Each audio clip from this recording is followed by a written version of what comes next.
नमस्कार, स्वागत है आप सभी का पहाड़ टीवी पर। मैं हूं आपके साथ परिधि जोशी। चलिए बुलेटिन की शुरुआत करूंगी, उससे पहले एक नजर आज की सुर्खियों पर। उत्तराखंड में 100 यूनिट से कम खर्च तो मुफ्त मिलेगी बिजली। 200 यूनिट तक की खपत पर 50% लिया जाएगा बिल। नैनीताल, मसूरी और पर्यटक स्थलों पर वीकेंड पर बढ़ रही सैलानियों की भीड़ पर हाईकोर्ट ने जताई चिंता। राज्य सरकार को वीकेंड पर दी जाने वाली छूट पर पुनर्विचार करने के दिए आदेश। मनरेगा के 2 कनिष्ठ अभियंताओं के अग्रिम आदेश तक वेतन आहरण पर रोक के साथ ही कारण बताओ नोटिस जारी।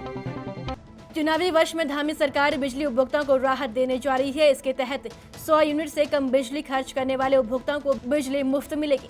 101 से 200 यूनिट तक की खपत पर 50% बिल लिया जाएगा। सरकार की इस पहल से करीब 7.5 लाख उपभोक्ताओं को लाभ मिलेगा। नवनियुक्त ऊर्जा मंत्री डॉक्टर हरक सिंह रावत ने बुधवार को ऊर्जा के तीनों निगमों के अधिकारियों के साथ बैठक में इस सिलसिले में प्रस्ताव तैयार कर कैबिनेट के समक्ष रखने के निर्देश दिए हैं। इसी पर विपक्ष की भी प्रतिक्रिया सामने आई है। सरकारें अपना ज़्यादातर कार्यकाल परफॉर्म नहीं कर पाती, कार्य नहीं कर पाती, सफल नहीं हो पाती और उनको कहीं ना कहीं अपनी ज़मीन खिसकते हुए नज़र आती है, तो फिर इस तरह से चुनावी पुलाव जनता को परोसे जाते हैं।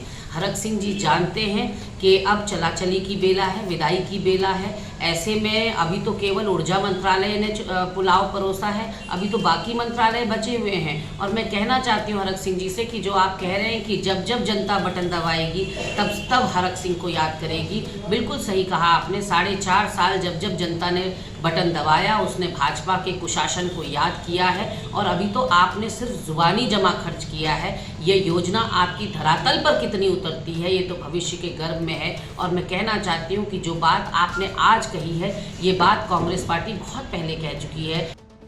उत्तराखंड शिक्षा विभाग से बड़ी खबर है। शिक्षा मंत्री अरविंद पांडे के द्वारा शिक्षकों को स्कूल आने के निर्देश पर शिक्षा सचिव आर मीनाक्षी सुंदरम ने आदेश जारी कर दिया है, जिसके तहत शिक्षकों को 12 जुलाई से स्कूल आना सुनिश्चित किया गया है और शैक्षिक गतिविधियां संचालित किया जाना भी सुनिश्चित किया गया है।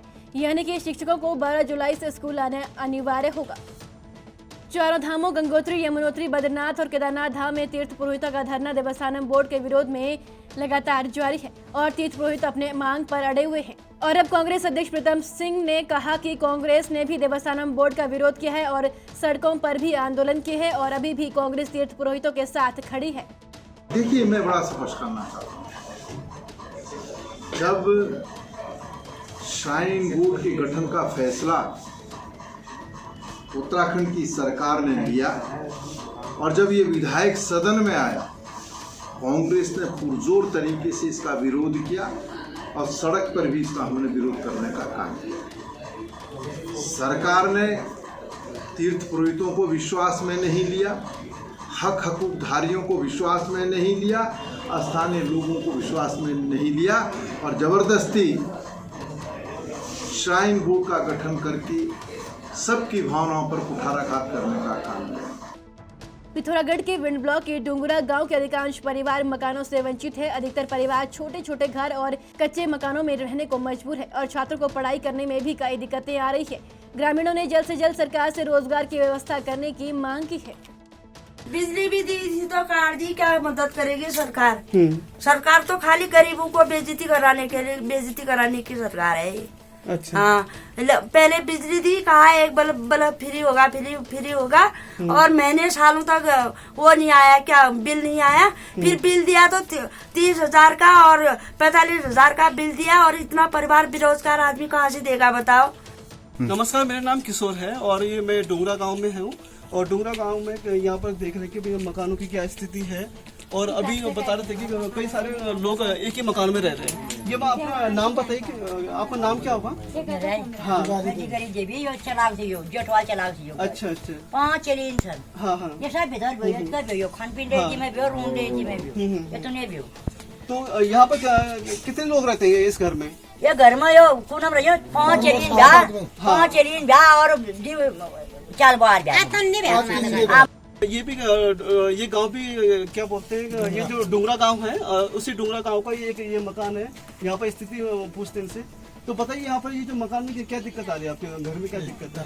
अरे पुलिस दरारे आई है इसमें अंदर।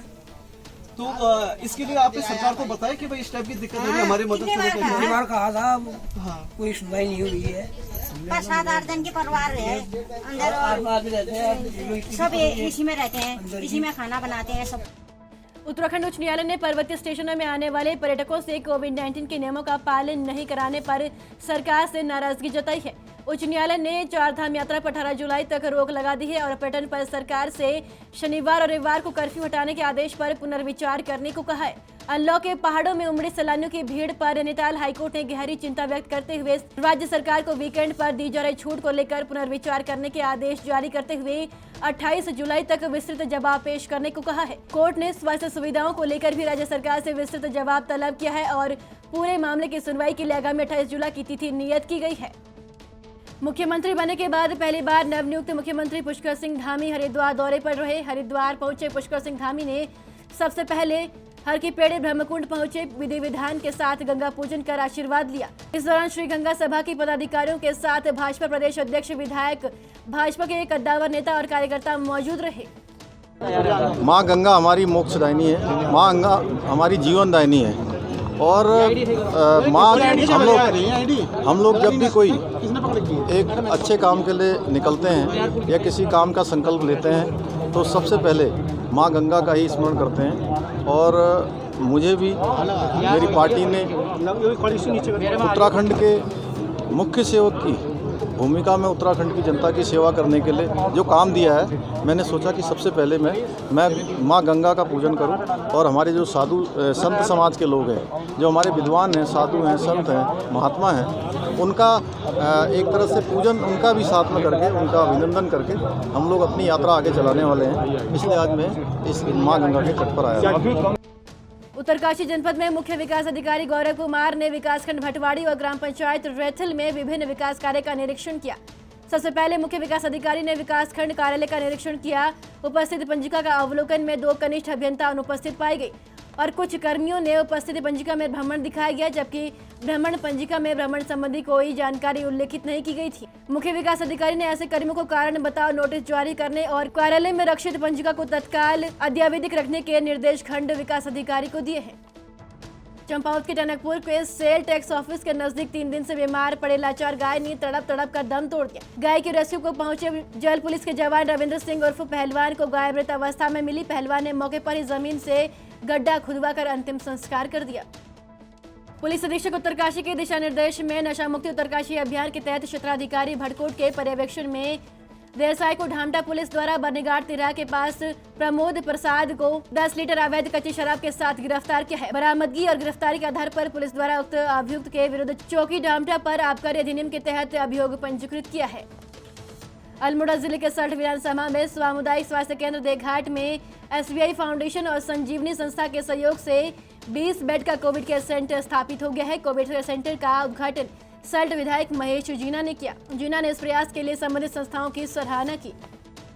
कोरोना महामारी में फ्रंटलाइन वर्कर के रूप में कार्य कर रहे उत्तरकाशी पुलिस के जवानों की रोग प्रतिरोधक क्षमता बढ़ाने हेतु जिला होम्योपैथिक चिकित्साधिकारी डॉक्टर पमिता उनियाल और उनकी टीम द्वारा होम्योपैथिक विभाग की तरफ से पुलिस कार्यालय उत्तरकाशी में मणिकांत मिश्रा पुलिस अधीक्षक उत्तरकाशी को 820 निःशुल्क होम्योपैथिक औषधि सौंपी गई। साथ ही पुलिस कर्मियों को दवाई के सेवन और कोविड संबंधित जरूरी सावधानियों के संबंध में जानकारी दी गई।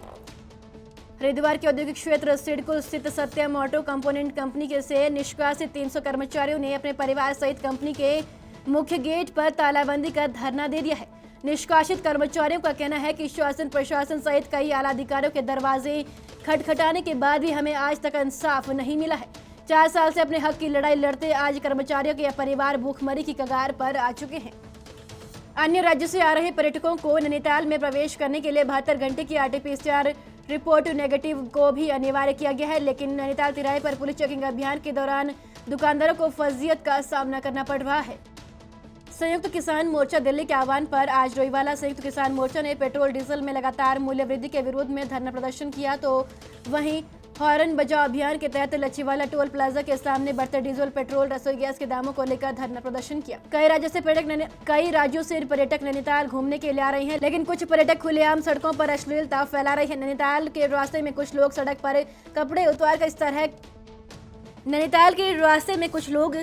पर कपड़े उतार कर इस कदर मस्ती में चोर दिखाई दिए कि उन्हें आने जाने वाले लोग और वाहन नहीं दिखाई दे रहे थे और न ही हॉर्न सुनाई दे रहा था। उत्तराखंड की बड़ी खबरों में फिलहाल इतना ही। बाकी अपडेट के लिए हमारे साथ बने रहिए और देखते रहिए पहाड़ टीवी। नमस्कार। ये है मेरा उत्तराखंड।